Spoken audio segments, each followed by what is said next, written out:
নমস্কার বন্ধু, queen Bengali kitchen থেকে বলছি। বন্ধু, আজকে একটা খুব সুন্দর রেসিপি নিয়ে এসেছি। আপনারা সবাই জানেন রেসিপিটা, বাচ্চারাও খেতে খুব ভালোবাসে বন্ধু, ম্যাগি। এবার বন্ধু, এরকম করে ম্যাগি করে খাবেন, খুব সুন্দর হয়, খেতে খুব ভালো হয়। এটা নতুনত্ব একটা ম্যাগি রেসিপি। তা বন্ধু, যে বন্ধুরা আমার সঙ্গে আছেন একটা লাইক করে দেবেন, আপনাদের মধ্যে শেয়ার করে দেবেন। আর আমার নতুন বন্ধুরা, আমার যে ভিডিও সামনে এসছে, যে নতুন বন্ধুদের আমার অবশ্যই কিন্তু লাইক দিয়ে সাবস্ক্রাইব করে অল বোতামটা প্রেস করে আমার সঙ্গে থাকবেন বন্ধু। তাহলে আমি এবার রেসিপিটা শুরু করছি। বন্ধু, একটা কড়াই বসিয়েছি, কিছুটা জল দিয়ে দেবো। এবার বন্ধু, জল গরম হতে হতে আমি একটা জগে কিছুটা জল নিয়েছি, হাফ জগ। জলের মধ্যে বরফের টুকরো দিয়ে দেবো।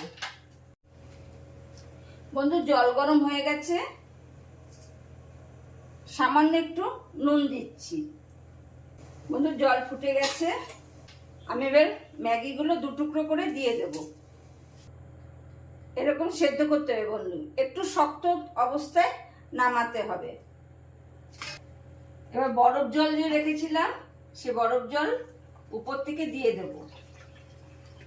বরফ জল দেওয়ার পরে বন্ধু, উপর থেকে সাদা তেল স্প্রে করে দেব। কোনো ম্যাগি গায়ে গায়ে লেগে যায়নি, খুব সেদ্ধ হয়ে যায়নি এরকম, কিন্তু ম্যাগি নরম হয়ে যাবে। বন্ধু, আমি আবার কড়াই বসিয়ে দিলাম, গ্যাসটা কম করে দেব, তেল দিয়ে দেব। তেল গরম হয়ে গেছে, 1 চামচি চপ রসুন দিয়ে দেব। বন্ধু, খুব তাড়াতাড়ি হয়ে যায়, একদম দেরি লাগে না, এমনি তো ম্যাগি করতে সময় লাগে না। গ্যাসে কমানোই থাকবে বন্ধু। রসুনটা বেশ ভাজা ভাজা হয়ে গেছে। আমি ছোট 4টে পেঁয়াজ এরকম 4 টুকরো করে ছাড়িয়ে নিয়েছি। একটা পেঁয়াজকে 4 টুকরো করেছি, করে ছাড়িয়ে নিয়েছি। এই পেঁয়াজটা দিয়ে দেব। এবার গ্যাস সামান্য বাড়িয়ে দিলাম। পেঁয়াজটা ফুল ফ্রাই করতে হবে না, হাফ ফ্রাই করলে হবে, একটু নরম নরম হয়ে যাবে। এবার বন্ধু, গ্যাস আমি আস্তে করে দিলাম। আবার 1 বাটি টমেটো সস দিলাম। গ্যাস বাড়িয়ে দেব। হাফ চামচি কালো নুন দিলাম। 1 চামচি চিলি সস দিলাম। এবার বন্ধু, নাড়া দেব। গ্যাস বাড়িয়ে দেব। 1 চামচি সয়া সস দিলাম। একটা ক্যাপসিকাম টুকরো করে রেখেছি বড় বড়, সে ক্যাপসিকামটা দিয়ে দিলাম। ছোট 1 বাটি ধনেপাতা কুচি দিয়ে দিলাম। সবশেষে ম্যাগি মশলা।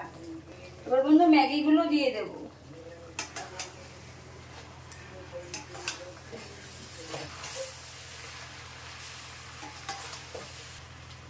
গ্যাস অফ করে দেব, সার্ভ করব। বন্ধু, সার্ভ করে দেব। কিরকম লাগলো বন্ধু অতি অবশ্যই কিন্তু কমেন্ট করে বলবেন, একটা লাইক করে দেবেন, আপনাদের মধ্যে শেয়ার করবেন। আর যে বন্ধুরা আমার ভিডিওতে নতুন এসেছে, একটা অবশ্যই সাবস্ক্রাইব করে অল বোতামটা প্রেস করে আমার সঙ্গে থাকবেন।